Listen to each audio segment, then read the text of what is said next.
ট্রেনে যেতে যেতে ব্যাপারটা যতই ভেবে দেখছিলাম ততই আরো অদ্ভুত লাগছিল। বাস্তব ঘটনা অবশ্য অনেক সময় কাল্পনিক গল্পের চেয়ে বিস্ময়কর হয় জানি, তবু যেন এই ব্যাপারটায় বিশ্বাস করতে কিছুতেই প্রবৃত্তি হচ্ছিল না। দুদিন আগেই বিমলের সঙ্গে আমার মেসের ঘরে প্রায় 1টা পর্যন্ত জেগে তুমুল তর্ক করেছি। শেষ পর্যন্ত এ বয়সের তর্কাতর্কির যা পরিণাম হয় তাও আমাদের বচসাই হয়েছে।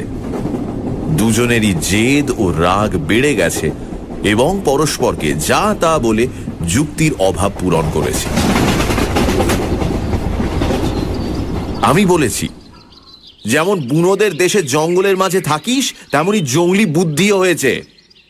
বিমল বলেছে, শহরের মাঝখানে ইলেকট্রিক লাইটের তলায় বসে বারফট্টায় সবাই মারতে পারে। এক রাত ভেরেন্ডির জঙ্গলের ধারে মাহুরি কুঠিতে কাটাতে পারলে বুঝতাম। হেসে উঠে বলেছিলাম, কাটাবার কি দরকার? তোর ভূত শহর আর ইলেকট্রিক লাইটকেই বা ডরায় কেন? বেছে বেছে যত পোড়ো বাড়ি আর জঙ্গলে না থেকে সেই তো এখানে এলেই পারে। বিমল চোটে উঠে জবাব দিয়েছে, তার দায় পড়েছে। ভূত আছে এ কথা তোর কাছে প্রমাণ করার জন্য তার তো মাথা ব্যথা নেই। বিমলকে আরো রাগিয়ে দিয়ে বলেছি, তার না হোক তোর তো আছে। তুই নিজে কোনোদিন মাহুরি না মুহুরি কুঠিতে তাকে দেখেছিস?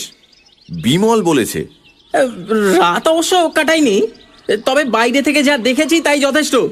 আমি এ কথার উত্তরে এমন ভাবে বিদ্রূপের স্বরে বলেছি যে বিমল মর্মাহত হয়ে চুপ করে গেছে। খানিক বাদে গম্ভীর মুখে শুধু বলেছে, সাহস থাকে তো একবার সেখানে যাস। আমি ব্যঙ্গ করে বলেছি, গেলে অন্তত মাহুরি কুঠির বাইরে থাকবো না। পরের দিন সকালে অবশ্য আমাদের এই তর্ক নিয়ে মন কষাকষির কোনো চিহ্ন আর ছিল না।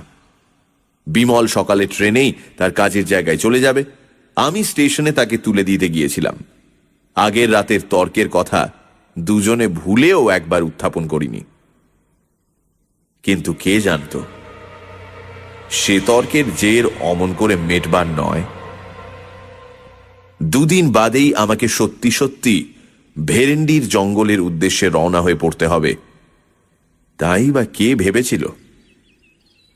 বিমল চলে যাওয়ার পর একটা রাত পার হতেই দুপুরবেলা হঠাৎ টেলিগ্রাম পেয়ে স্তম্ভিত হয়ে গেছি। বিমল মরণাপন্ন, এখনই আমার যাওয়া দরকার।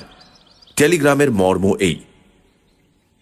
যাওয়া যে দরকার সে বিষয়ে কোনো সন্দেহ নেই, কিন্তু যাওয়া সোজা নয়। ছোটনাগপুরের একটা নগণ্য স্টেশনে নেমে মাইল 10-12 গেলে ভেরেন্ডির জঙ্গল পাওয়া যায়। এই জঙ্গলের মাঝখানে একটা পুরনো তামার খনিকে নতুন করে আবিষ্কার করে আজ 2 বছর বিমল সেখানে কাজ করছে। সেই নির্বান্ধব পুরীতে যে সমস্ত কুলিমজুর নিয়ে সে দিন কাটায়, সাংঘাতিকভাবে অসুস্থ হয়ে পড়লে তারা যে কোনো সাহায্যই করতে পারবে না এটা ভালো করেই বুঝতে পারছিলাম। টেলিগ্রাম পাওয়ার পরই বিকেলে রওনা হয়ে পড়েছি। ভেরেন্ডির জঙ্গলে বিমলের নিমন্ত্রণ এভাবে রক্ষা করতে যেতে হচ্ছে ভেবে সত্যিই অদ্ভুত লাগছিল, আর বিরক্তি লাগছিল যেতে এমন দেরি হওয়ায়। যে স্টেশনে নেমে ভেরেন্ডির জঙ্গলে যেতে হয় অত্যন্ত নিকৃষ্ট ধরনের প্যাসেঞ্জার ছাড়া আর সব গাড়ির কাছেই তা অস্পৃশ্য। তাই বাধ্য হয়ে প্যাসেঞ্জারে চাপলেও তার শামুকের মতো গতি ক্রমশই অসহ্য হয়ে উঠেছিল। এতক্ষণে কি যে বিপদ সেখানে হচ্ছে কে জানে। বিমল অত্যন্ত শক্ত ধাতের ছেলে, সহজে সে কাতর কিছুতেই হয় না। সেই সুদূর জঙ্গলে একলা আজ সে 2 বছর যেভাবে বাস করে আসছে তা থেকে তার কাঠামোর পরিচয় পাওয়া যায়। সুতরাং অত্যন্ত বিপদে না পড়লে সে যে আমায় তার করত না এ বিষয়ে কোনো সন্দেহ নেই। কিন্তু এরকম গদাই লস্করি চালের গাড়িতে আমি সেখানে পৌঁছবই বা কখন, আর তাকে সাহায্যই বা করব কি?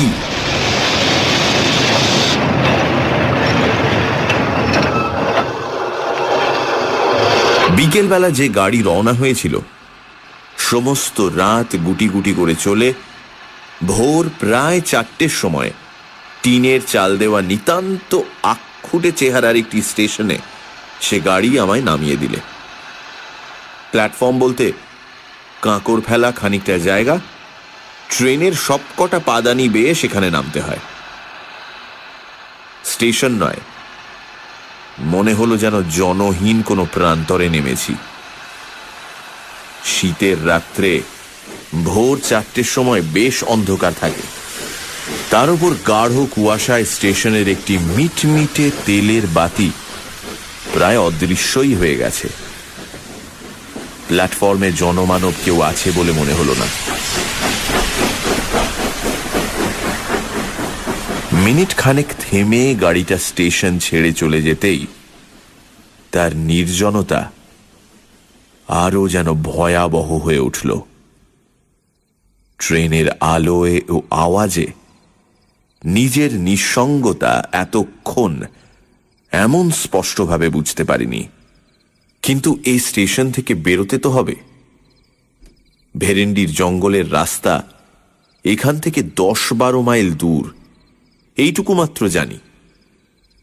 কোন দিকে যে যেতে হবে সে সম্বন্ধে কোনো ধারণাই নেই। জিজ্ঞাসাই বা করি কাকে?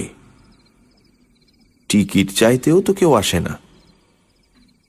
স্টেশনের অস্পষ্ট বাতিটার দিকে এবার এগিয়ে গেলাম। স্টেশনের ঘরে কোনো না কোনো লোক নিশ্চয়ই আছে। সত্যি একেবারে আঁতকে উঠে দাঁড়িয়ে পড়লাম। মানুষ নয়, যেন বাঘের গলার আওয়াজ।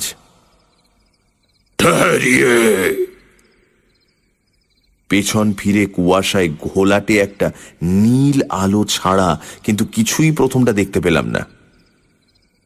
নীল আলোটা আরো একটু কাছে এগিয়ে আসার পর বিশাল একটা বস্তার মতো জিনিস অস্পষ্টভাবে দেখা গেল। জিনিসটা বস্তা নয়, মানুষের মাথা। প্রকাণ্ড কমফর্টার ও তার উপর কম্বল জড়িয়ে অত বড় হয়েছে।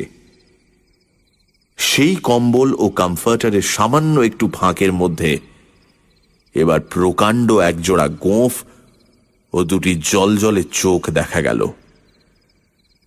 শরীরের অন্যান্য অংশ অন্ধকারে অস্পষ্ট। সত্যি প্রথমটা কেমন যেন হতবুদ্ধি হয়ে গেছিলাম। সেই কম্বল জড়ানো মুখ থেকে গম্ভীর বাজখাঁই গলায় টিকস শুনেও যেন প্রথমে ব্যাপারটা ভালো করে বুঝতে পারিনি। আবার আওয়াজ এলো, টিকস কাহা? এবার ব্যস্ত সমস্ত হয়ে পকেট থেকে টিকিট বার করলাম এবং পর মুহূর্তে ভাল্লুকের মতো একটা মোটা লোমওয়ালা হাত হঠাৎ অন্ধকার থেকে যেন বেরিয়ে এসে আমার হাত থেকে সেটা কেড়ে নিলে মনে হলো। সাহস করে এবার জিজ্ঞাসা করলাম, ভেরেন্ডির জঙ্গলের রাস্তা কোন দিকে বলতে পারেন? নীল আলোটা দূরে সরে যেতে শুরু করেছিল ইতিমধ্যে। সেটা থামল এবং কুয়াশার ভেতর থেকে শোনা গেল সবিস্ময় প্রশ্ন, ভেরেন্ডির জঙ্গল, যেখানে তামার খনি আছে। নীল আলোটা আমার কাছে সরে এলো। কমফর্টার ও কম্বলের বস্তার তলা থেকে দুটি চোখ আমায় তীক্ষ্ণ সবিস্ময় দৃষ্টিতে লক্ষ্য করছে। বুঝতে পারছিলাম ব্যাপারটা কি। হঠাৎ উদার মত জানা শুনে চমকে উঠলাম এবং কিছু জিজ্ঞাসা করবার পূর্বেই বিমূঢ় হয়ে দেখলাম লোকটা চলে যাচ্ছে। পর মুহূর্তে নীল আলোটাই হঠাৎ বোধহয় নিভে গেল। অন্ধকারে অন্তত আর কিছু দেখা গেল না।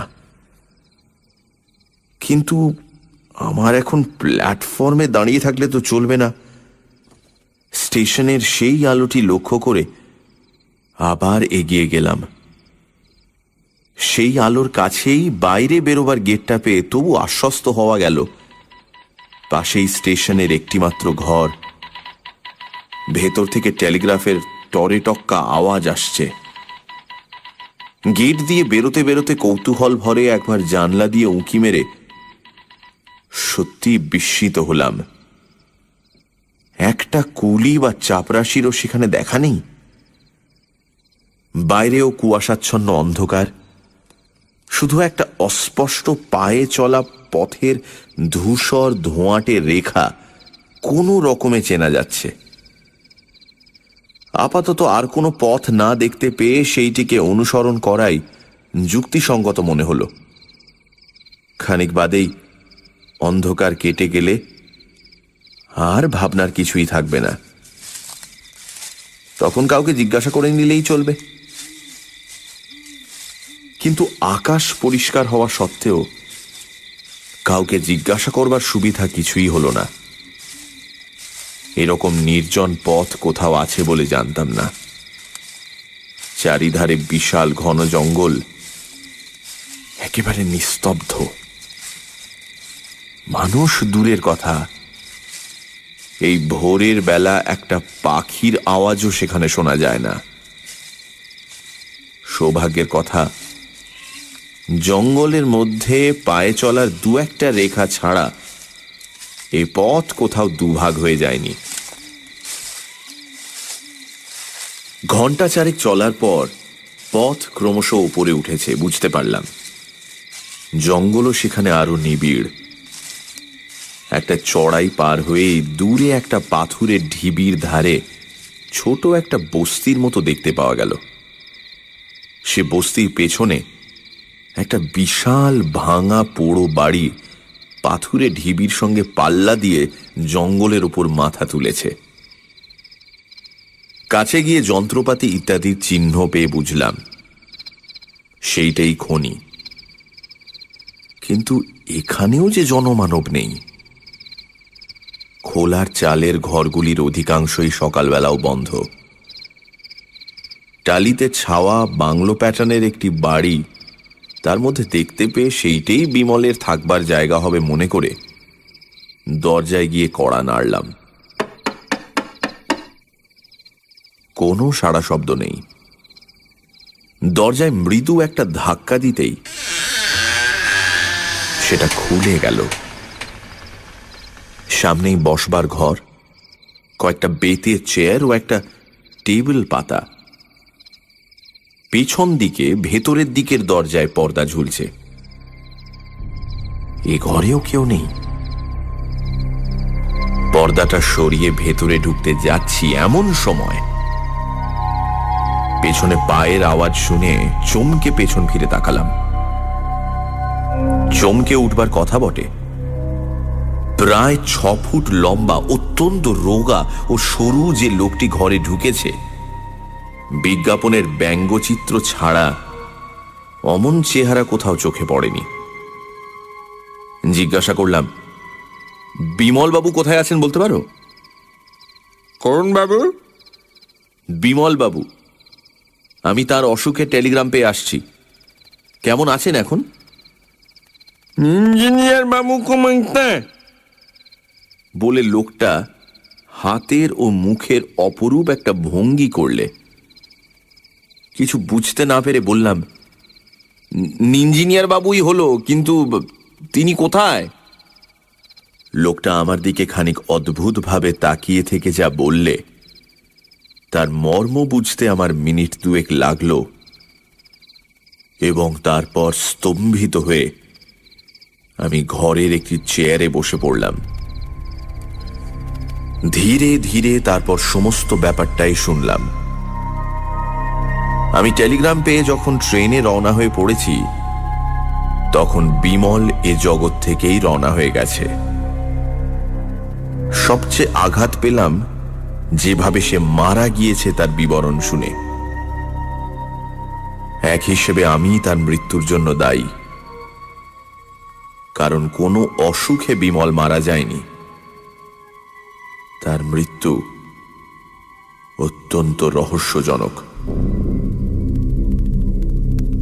কলকাতা থেকে ফিরে এসে বিমল বোধহয় আমার বিদ্রূপ স্মরণ করেই জেদের বসে মাহুরি কুঠিতে সমস্ত রাত একলা কাটায়।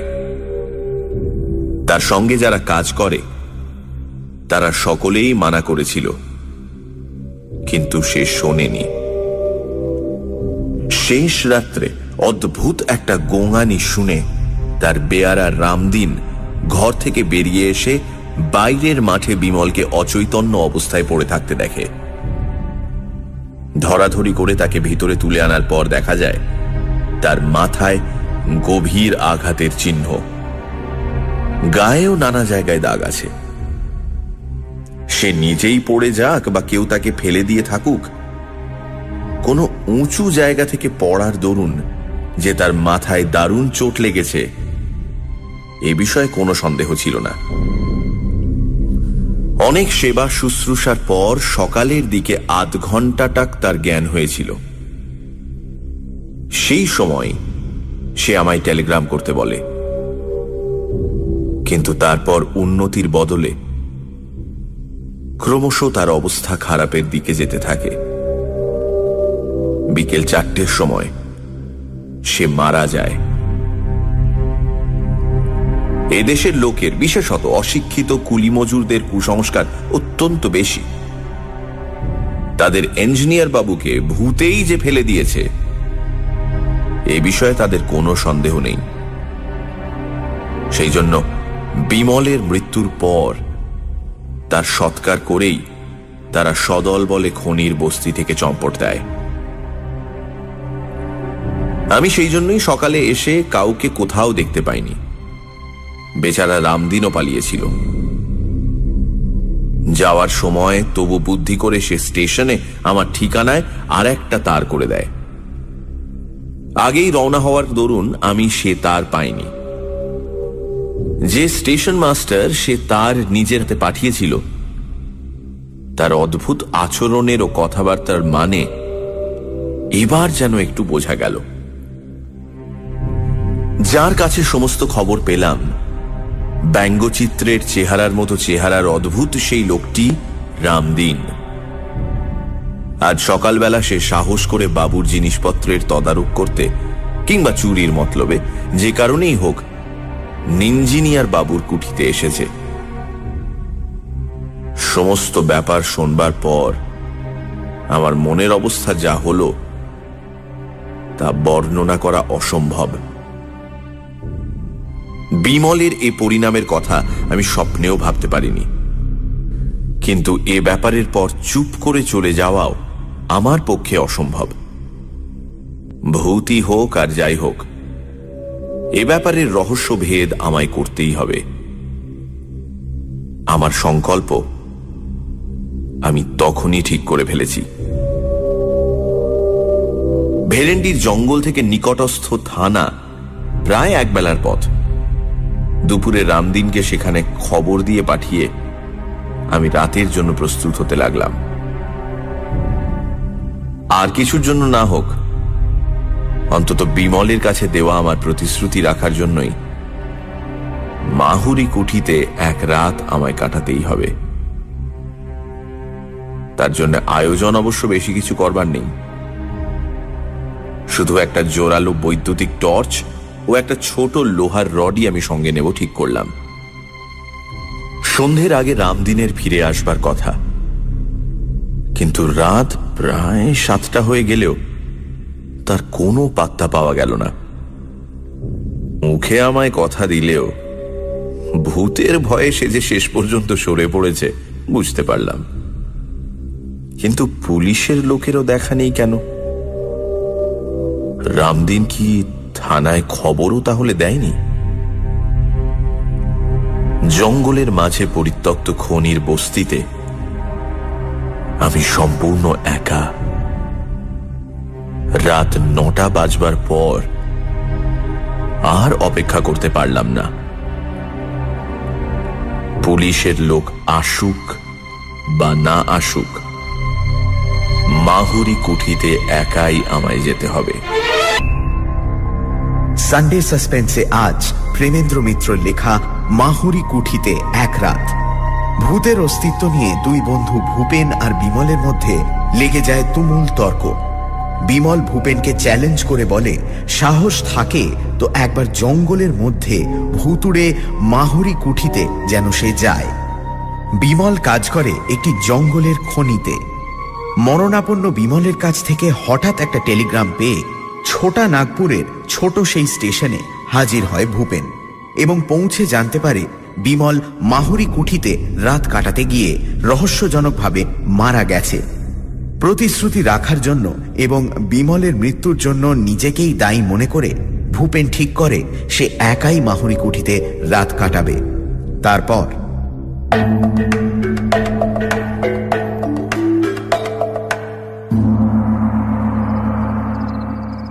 বিমলের বাংলো থেকে মাহুরি কুঠি বেশি দূর নয়। দিনের বেলা বাড়িটিকে ভালো করে লক্ষ্য করে দেখেছি।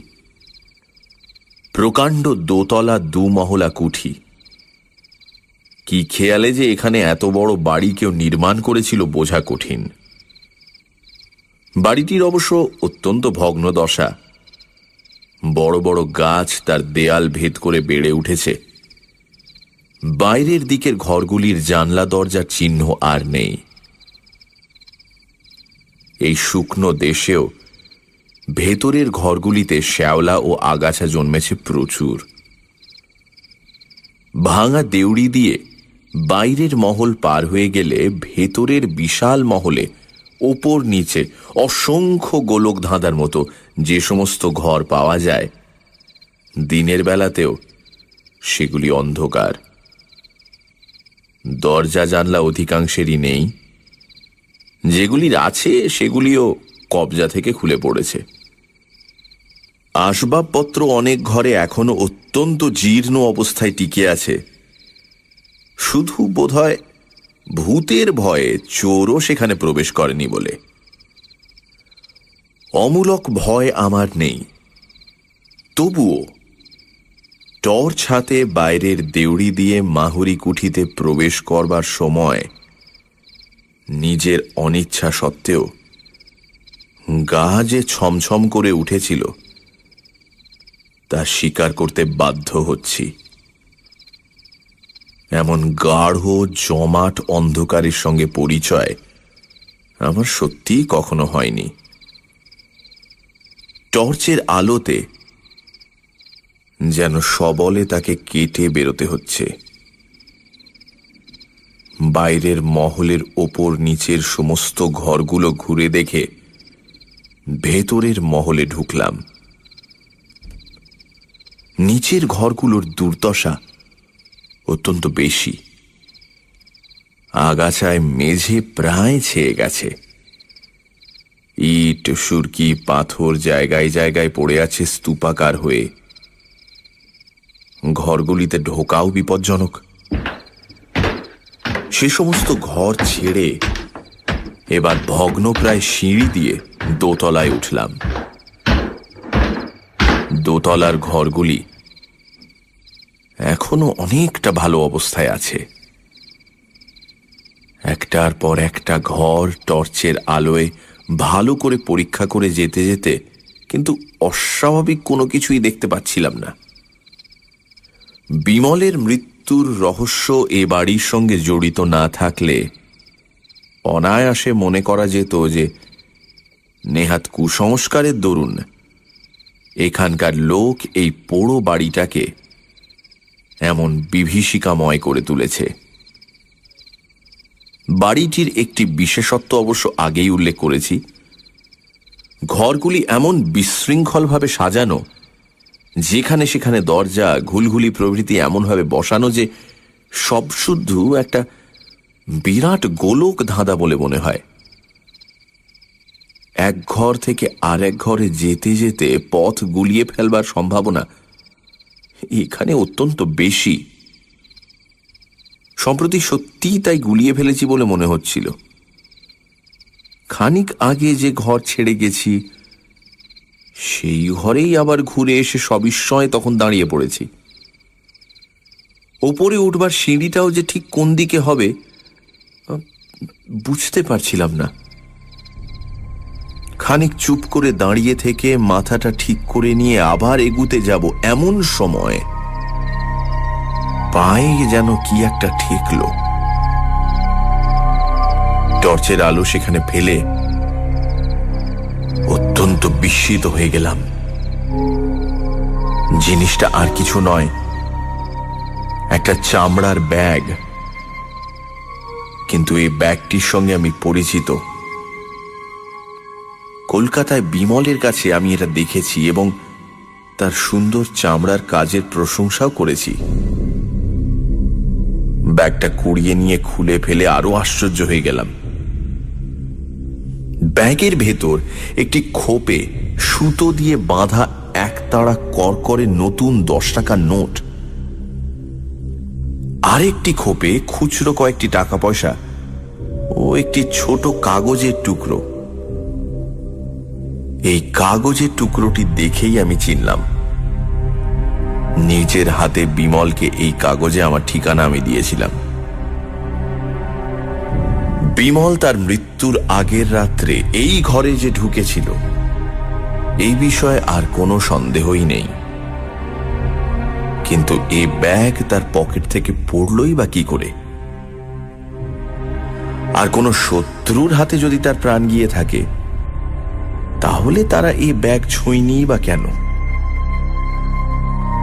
টর্চের আলোয় ঘরটা এবার আমি খুব ভালো করে তন্ন তন্ন করে দেখলাম।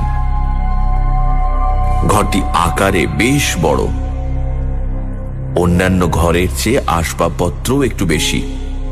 দুটি ভাঙা তক্তপোষ, একটা পা ভাঙা টেবিল, দেয়ালে লাগানো একটা কাঠের উইয়ে খাওয়া বড় আলমারি ছাড়া খুচরো আরো অনেক জিনিস ঘরময় ছড়ানো। কিন্তু বিমলের আর কোনো চিহ্ন সেখানে পেলাম না। এমনকি কাল যে সে এখানে ছিল তারও কোনো পরিচয় নেই। তবু এই ঘরেই রাতটা কাটাবার সংকল্প আমি তখন করে ফেলেছি। রাত কাটাবার ব্যবস্থা আমার করাই ছিল। পকেট থেকে মোমবাতি বার করে ভাঙা একটা তক্তপোষের ওপর রেখে জেলে ফেললাম। টর্চের আলো তো সারা রাত জ্বালা যায় না। বাতিটা জেলে তক্তপোষের ওপর বসতে গিয়ে কিন্তু উঠে পড়তে হলো। পাশের ঘরে হঠাৎ হুড়মুড় করে কি একটা ভারী জিনিস পড়ে যাওয়ার শব্দ। এতক্ষণ এই পোড়ো বাড়িতে এ ধরনের কোনো শব্দ কিন্তু শুনিনি। টর্চটা তুলে নিয়ে পাশের ঘরে গিয়ে কিন্তু প্রথমটা একেবারে বিমূঢ় হয়ে গেলাম। হুড়মুড় করে পড়বার মতো কোনো জিনিস সেখানে নেই, অথচ আমি স্পষ্ট সে শব্দ শুনেছি।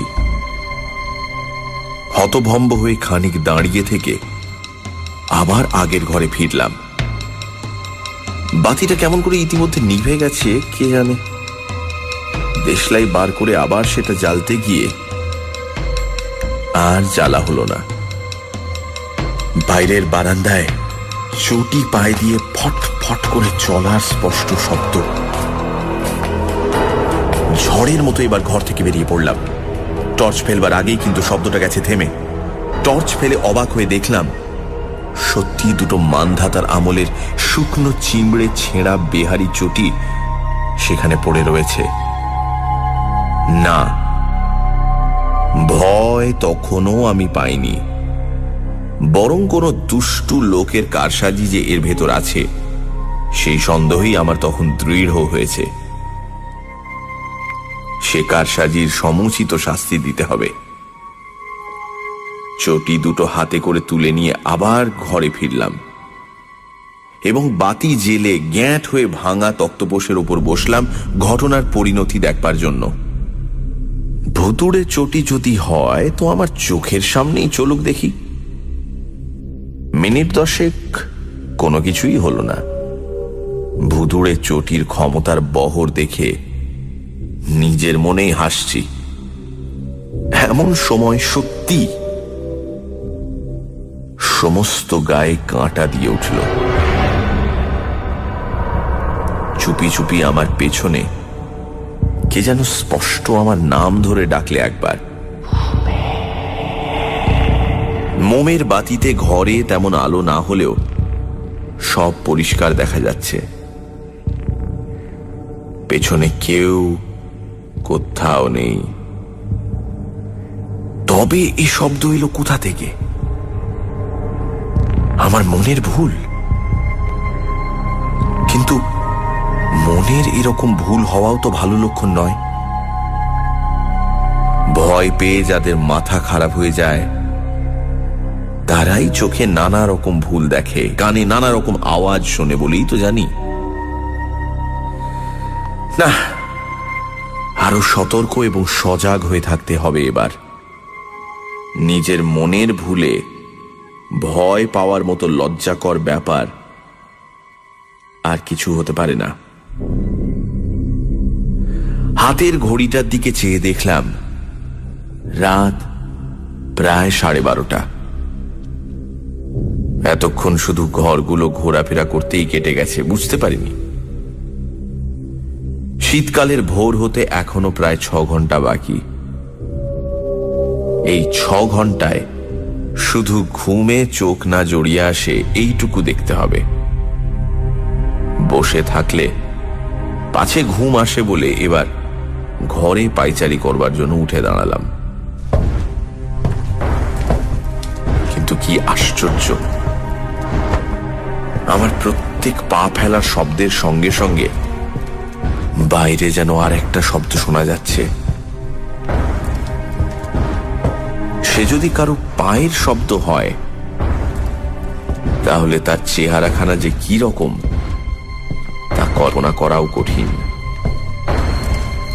বারান্দায় একটা হাতি হাঁটলেও বোধহয় অমন শব্দ হতো না। পায়চারি করতে করতে ইচ্ছে করে একবার থমকে দাঁড়ালাম। বাইরের শব্দও গেল থেমে। আবার চলতে শুরু করার সঙ্গে সঙ্গেই সে শব্দ শোনা গেল। এবার বাইরে ব্যাপারটা দেখতে যেতেই হলো। টর্চ নিয়ে সমস্ত পথটা কিন্তু তন্ন তন্ন করে বৃথায় খুঁজে দেখলাম। ফিরে এসে দেখি আবার আলো গেছে নিভে। না, ব্যাপারটা ক্রমশই বিরক্তিকর হয়ে দাঁড়াচ্ছে। দেশলাইটা বার করেছি এমন সময়। আলো জ্বেলো না ভূপেন। মিথ্যে কথা বলে লাভ নেই। সমস্ত শিরদাঁড়া বেয়ে একটা যেন বরফ গলানো জলের স্রোত নেমে গিয়ে সমস্ত শরীর অবশ করে দিল। এই যে স্পষ্ট বিমলের গলা। খানিকক্ষণ শুকনো গলা দিয়ে কোনো আওয়াজ বেরুল না। তারপর জড়িত স্বরে কোনো রকমে বললাম, কে তুমি? আমি বিমল। দোহাই তোমার, আলো জ্বেলো না। কেন? তাহলে আমার আর এখানে থাকা হবে না। তোমাকে দুটো কথা বলে যেতে চাই, তাও বলে যেতে পারবো না। তুমি ভয় পেয়েছো ভূপেন? ধরা গলায় ঢোক গিলে বললাম, না। তাহলে টর্চ না জেলে এগিয়ে এসে এই তক্তপোষটায় বসো। আমি হাতড়ে হাতড়ে তক্তপোষটায় এসে বসলাম। অন্ধকারে আবার শোনা গেল, তুমি আসাতে কি খুশি যে হয়েছি বলতে পারি না। কথাটা শুনে নিজে যথেষ্ট খুশি না হলেও বললাম, তাই নাকি? হ্যাঁ, তুমি না এলে আমায় এখানে কত কাল বন্দী হয়ে থাকতে হতো কে জানে। কেন? দুটো দরকারি কথা না বলে আমি পৃথিবী ছেড়ে যেতে পারছিলাম না। পৃথিবী ছেড়ে কোথায়? খানিকক্ষণ কোনো উত্তর পাওয়া গেল না। আবার জিজ্ঞাসা করলাম, কোথায় বললে না? সে কথা জানতে চেও না, তোমাদের জানবার অধিকার নেই। ও, কিন্তু তুমি কি বরাবর এখানে আছো? বরাবর। যতক্ষণ তুমি এসেছো তোমার পাশে পাশে ঘুরে বেরিয়েছি। এখন একটু তোমার পাশে বসবো? তাড়াতাড়ি বললাম, না না, কি কি দরকার, কিন্তু ওসব শব্দ টব্দ কি তুমি করছিলে? আমি? না না, আমি নয়, ওরা ওরা সব করেছে। সভয়ে সবিস্ময়ে বললাম, ওরা? হ্যাঁ, ওরাও আছে। ওরা ওই রকম করতে ভালোবাসে, আমার কিন্তু ভালো লাগে না। তবে থামলে কেন? তবে তবে অনেকদিন পৃথিবীতে থাকতে হলে বিরক্তি আসে, তখন ওইসব বদখেয়াল হয়। তো ওরা কি অনেক দিন আছে? অনেক দিন। যোধমাল তো মানসিংহের সঙ্গে মনসবদার হয়ে এসেছিল, আর দেবদত্ত অশোকের সময়ের। এতদিন ওরা কেন এখানে আছে? কি করবে, মায়ার বন্ধন। যোধমল এখানকার এক রাজকোষ লুট করবার সময় দামি একটা মতির মালা পেয়ে এক জায়গায় লুকিয়ে রেখেছিল। সেই লুকোনো জায়গার কথা কাউকে জানাবার আগেই তলোয়ারের খোঁচায় মারা যায় বলে বেচারার আজও মুক্তি হলো না। একটু উৎসুক ভাবে বললাম, কাউকে জানালেই তো পারে। যাকে তাকে জানালে তো হবে না। ওর বংশধর, আত্মীয় স্বজন, অন্তত দেশের লোক না হলে জানাবার উপায় নেই। অর্থাৎ মারোয়ারি চাই? মারোয়ারিরা আবার এধার মারায় না। যোধমাল সম্বন্ধে নিরুৎসাহ হয়ে বললাম, আর দেবদত্ত? দেবদত্ত? দাঁড়াও, জিজ্ঞেস করে দেখি। খানিকক্ষণ সব নিস্তব্ধ। তারপর শোনা গেল, দেবদত্তের উদ্ধার হওয়া আরো শক্ত। কেন? অশোকের সময় ও কি একটা মঞ্জুশ্রী না ধ্যানশ্রীর মূর্তি গড়েছিল। সেটা এখনো আবিষ্কৃত হয়নি বুঝি?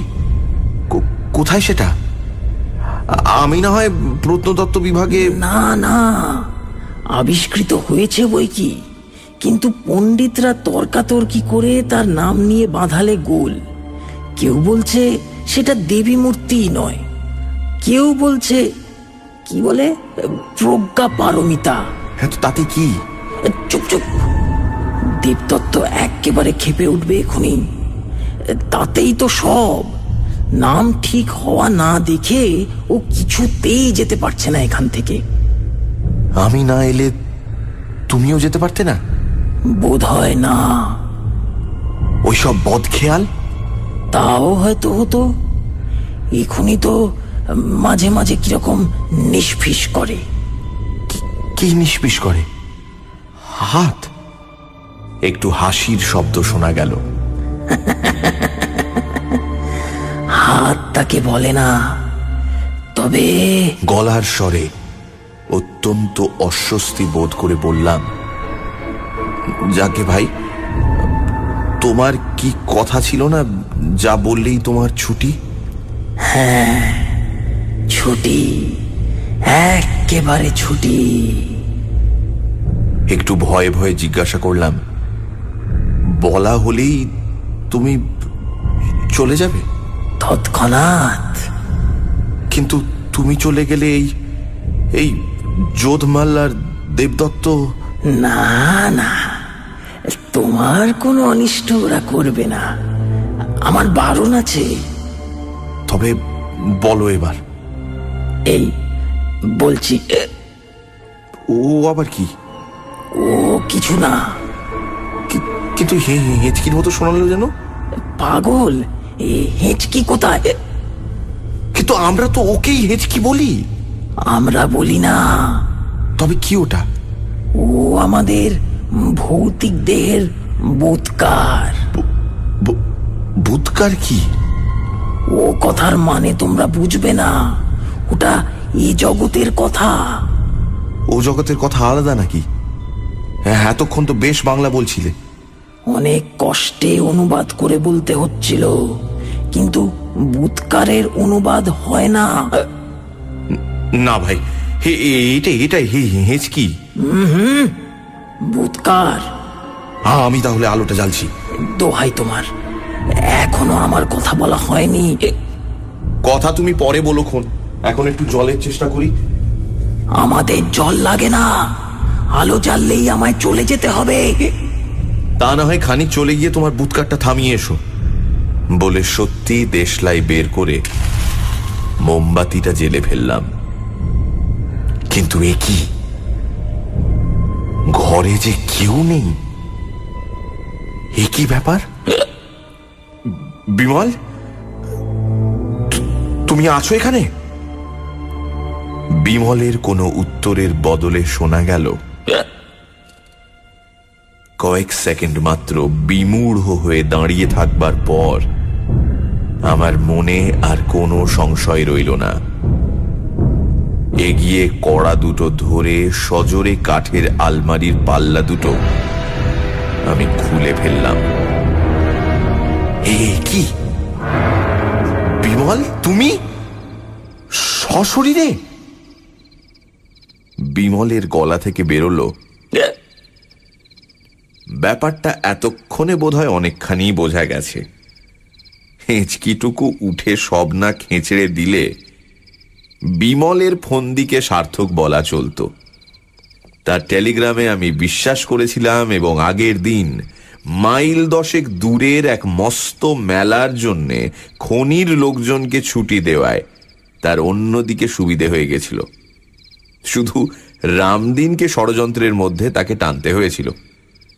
পোড়ো বাড়িতে তার দুর্মুষ ফেলা ও পেটানোর আওয়াজের যে নমুনা সে দেখিয়েছে, তাতে তারিফ তাকে অবশ্যই করতে হয়।